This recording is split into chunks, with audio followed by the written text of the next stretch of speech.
Tervetuloa Valmet Automotive-videon toiseen osaan. Tänään sä pääs näkemään, miten akku valmistuu tehtaalla. Eli ensimmäinen vaihe on kennojen poisottaminen paketista ja laittaa linjalle. Eli tässä näkee tällaisia hopeavärisiä pusseja.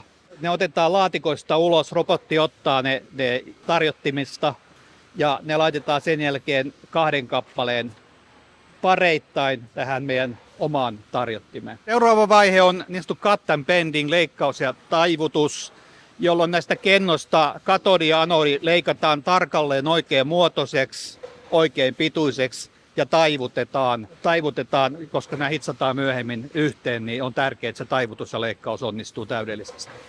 Sen jälkeen nämä kennot laitetaan tämmöisiin muovikehyksiin ja myöskin tässä vaiheessa tarkistetaan, että ne kennot on niin kuin hengissä ja ne on terveitä. Koska me tehdään tässä vaiheessa 48 voltin akkuja ja näiden kennon volttimäärä on 4 volttia, me tarvitaan 12 kappaletta kennoja ja näitä kennoja on otettava pinomaan näihin freimeihin.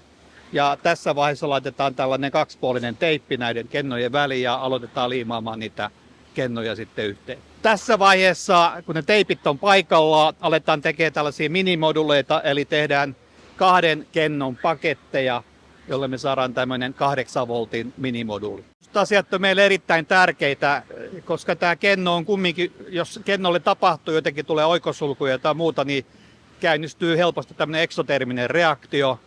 Meillä on henkilökunta erittäin hyvin koulutettu, koko henkilökunta, ja meillä on täällä eri paikoissa tällaisia, puhutaan byrobokseista, että jos tuolla alkaa lämpenemään kenno, tulee savua, niin kouluttu henkilökunta laittaa sen tällaisen byroboksin, sulkee kannen, ja meillä on täällä tarkat reitit, ulkona on tällaiset metallikonteinerit, ne viedään sitten sinne, ovet kiinni ja odotetaan siellä.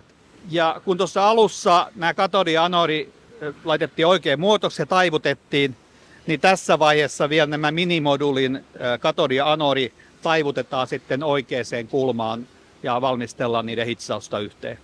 Tässä akussa yhteen minimoduliin väliin tulee sitten tällainen lämpötila-anturi, joka mittaa sitten siinä valmiissa akussa sen akkun lämpötilaa, antaa sitä signaaleja sinne battery management yksikköön, joka on sen akun tavallaan tietokone.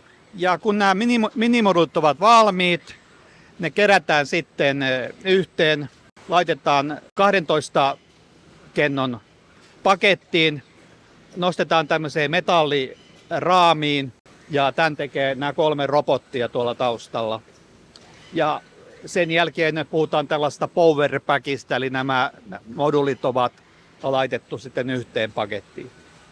Tässä vaiheessa näiden modulien katodit ja anodit hitsataan laserilla yhteen ja tämän tekee aika automaattisesti tietokone.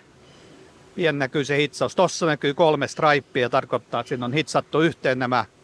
Ja tässä on vielä laadunvarmistustoimenpide, mikä meillä on tuolla ohjaamossa. Meillä on niin sanottu 4 eyes check, eli 2 ihmistä tsekkaa sitten tässä valmiissa akussa, että nämä hitsaukset ovat niin kuin onnistuneet eikä ole mitään hämminkiä. Tällä linjalla on hyvin paljon automaattisia laadunvarmistustoimenpiteitä ja tässä vaiheessa, kun tämä powerpack on valmis, kaikki moduulit on yhteen hitsattu, niin testataan vielä, että sähköiset ominaisuudet täyttyy tässä ja tämä powerpack on laadullisesti ok. Ja tässä on toinen hitsausvaihe, tähän tulee niin sanottu niin piirilevy, tähän päälle yhdistää nämä kennot keskenään ja hitsataan laserilla nämä komponentit, kennot yhteen näihin muihin komponentteihin. Sen jälkeen akkuun asentaa manuaalista tuolla takaa, ihmiset laittavat tällaisen jäähdytysyksikön tähän paikalleen. Siihen väliin tulee myöskin lämpöön johtavaa pastaa, joka parantaa tämän lämmönjohtavuusominaisuuksia tämän jäähdytysyksiköstä.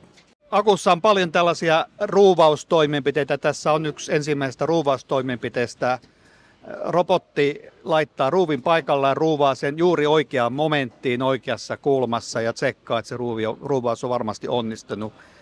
Näistä kaikista komponenteista, kaikista ruuvauksista, momenteista, laadunvarmistustoimenpiteistä jää jälki, eli meidän tietokoneelle ja jokaisesta jälki tuonne tietokoneelle me pystytään jälkeenpäin, että tässä akussa oli kaikki ruuvit paikallaan ja mikä niiden ruuvauskulmat oli ja mikä niiden ruuvausmomentit oli. Sen jälkeen aletaan laittamaan elektronisia komponentteja paikalleen tässä ja nämä laitetaan aika pitkälle manuaalisesti, robottiavusteisesti. Ja myöskin nämä ruuvaukset, mitä tässä tehdään, niin kaikki nämä momentit, ruuvauskulmat varmistetaan tietokoneella ja myöskin niistä jää sitten jälki. Ja tässä paikkaa hitsataan akun ulostuloterminaalit pistehitsauksella toisissa kiinni. Sen jälkeen valmistellaan akun koteloiminen, eli tuolta takaa tulee robotti valmistelee sille kotelon. Kotelo laitetaan tähän päälle ja varmistetaan, että kaikki on kunnossa siinä ja sen jälkeen koteloidaan tämä kennopaketti. Eli tässä on niin sanottu Gobotti, Cooperative Robot. Ja tämä ei tarvitse mitään suojaa, tämä pystyy ihan ihmisen vieressä työskentelemään. Ja siinä on tutka ympärillä, joka aistii sitten ihmisten liikkeet ja ympäristönsä. Ja tässä vaiheessa laitetaan tähän venttiiliin laitetaan 2-komponenttiliima, laitetaan valmiiksi ennen sen asennusta.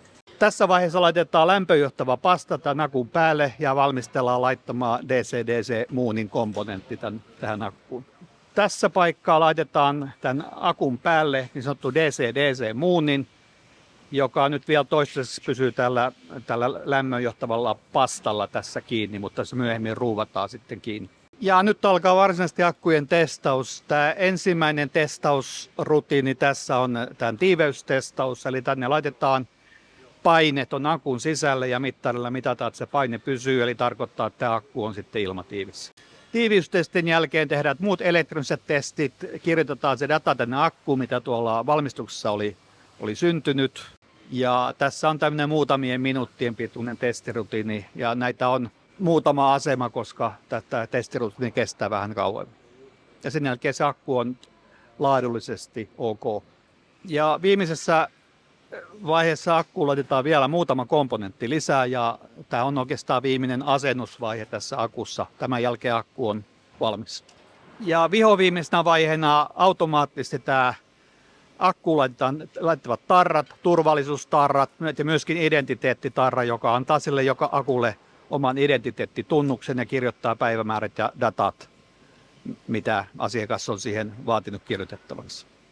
Lopuksi valmiit akut pakataan asiakkaan kanssa yhdessä suunniteltuun koteloon ja nämä on sitten valmiita lähetettävälle asiakkaalle autotehtaille.